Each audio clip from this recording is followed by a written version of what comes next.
All right, just got done watching Lockdown via the interwebs. They had to make some last minute changes to the card. Doug Williams couldn't make the show because of the bad travel conditions in the UK with the volcano and everything. And Sean Waltman no showed because, well, because he's an unreliable asshole. So apparently, TNA putting the band in a high profile match situation turned out to be a bad idea.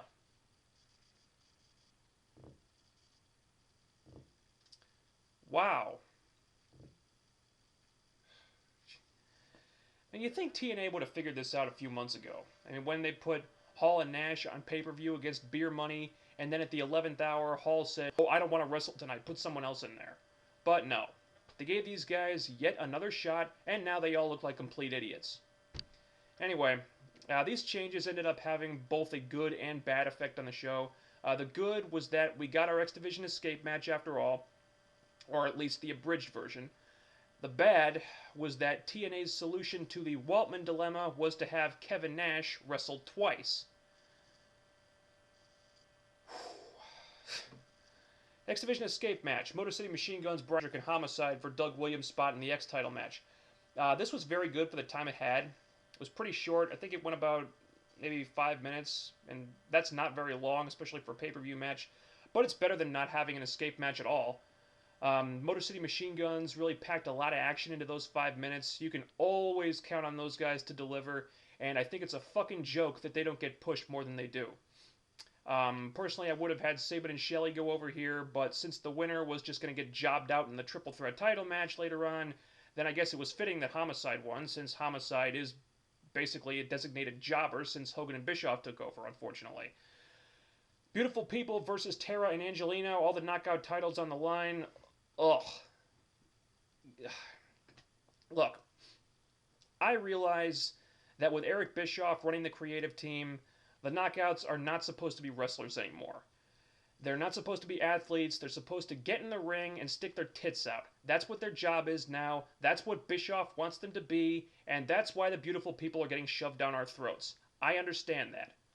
What Bischoff needs to understand is that when you put someone in a cage match, man, woman, whatever, when you put them in a cage, fans are going to expect a certain type of match. They're going to expect certain things. Now, in the past, the knockouts have been able to deliver those things. Tara diving off the top of the cage to splash on Awesome Kong. Gail Kim turning Raisha Saeed's top rope powerbomb into a huge Hurricane Rana. Trinity doing that sick moonsault off the cage back in the day.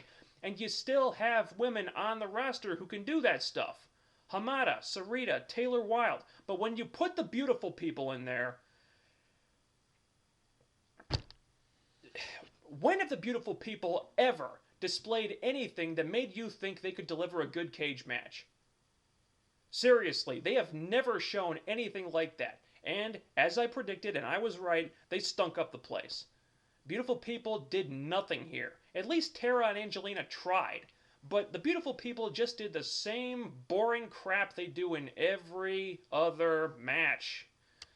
Madison Rayne winning the singles title was horrible. I mean, she hardly ever wins matches, and now she's a double champion with no credibility whatsoever. And what's more, it looks like they're doing another Tara-Angelina feud now, when they just had a feud last summer. Why the hell would you have them feud again when their last feud was just a couple of months ago, and it wasn't even any good the first time? You got three much more talented women that you're not even using, and you just want to keep beating this horse to death? Why? What is the point of this? It's the same women over and over and over again. It's fucking boring. And speaking of boring, Kevin Nash versus Eric Young. Ugh, this was crap. This was crap. Ugh. And Kevin Nash even got the win, too, which made it that much worse. I mean, apparently, the purpose of this whole storyline and all the months of build-up was to put over Kevin Nash and make Eric Young look like a jobber who got lucky a few times.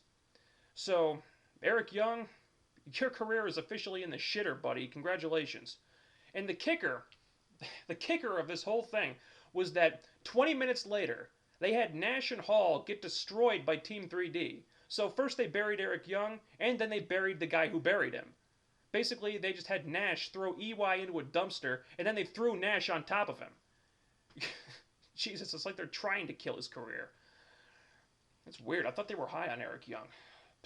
The 3D match was just another garbage brawl. I appreciated Bubba Ray and Devon kicking the shit out of the Outsiders. Bubba the Love Sponge was nowhere to be seen, thank God. And that's about all there is to say.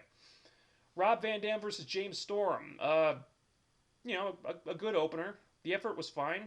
They didn't really kill themselves in there, but those guys were wrestling 2 matches that night.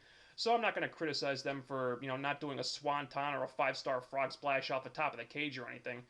It was a good, solid match. It really should have taken place on Impact, though. X Division title match. Kazarian, Shannon Moore, and Homicide for the now vacant X Division title, because Doug Williams was stripped of it. Solid match. Probably the first pay-per-view length match of the night, I think. The double cutter off the turnbuckle was really cool. And the right man won. Nice to see Kazarian finally win that damn belt. No complaints. Kurt Angle versus Ken Anderson. Wow. Great, brutal match. Match of the night. Probably a match of the year contender. Kurt Angle is the man. Moonsault off the top of the cage, Kurt. Are you kidding me? He's one of the most beat up guys on the roster, if not the most beat up, and he busts his ass like no one else in there. I love the psychology in this match. You could totally buy that those guys absolutely hated each other. And I'm very glad that TNA is giving Kurt Angle some time off to heal his body now before he works himself to death. Fantastic match. Can't say enough about that one.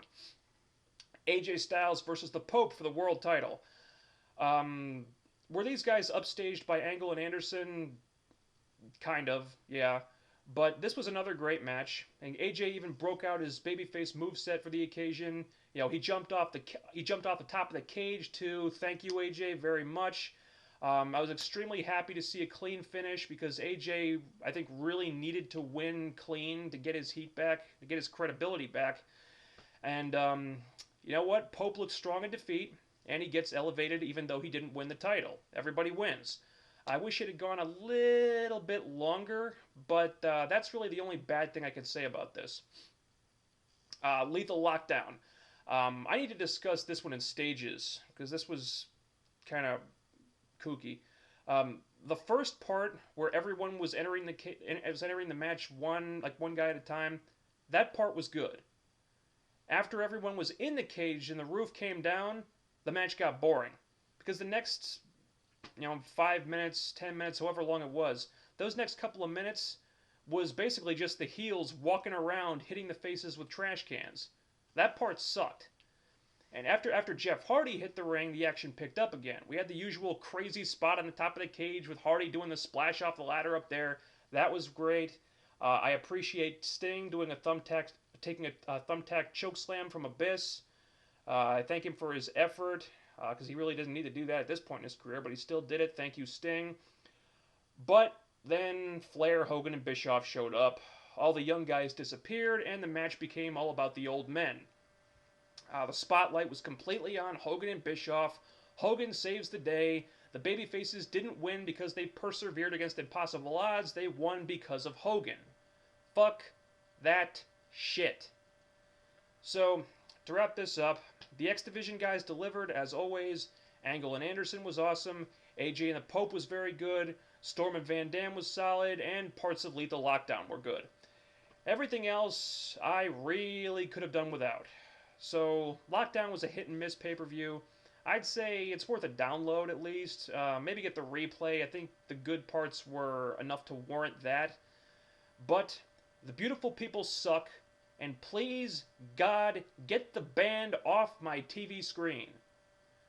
Over. Out.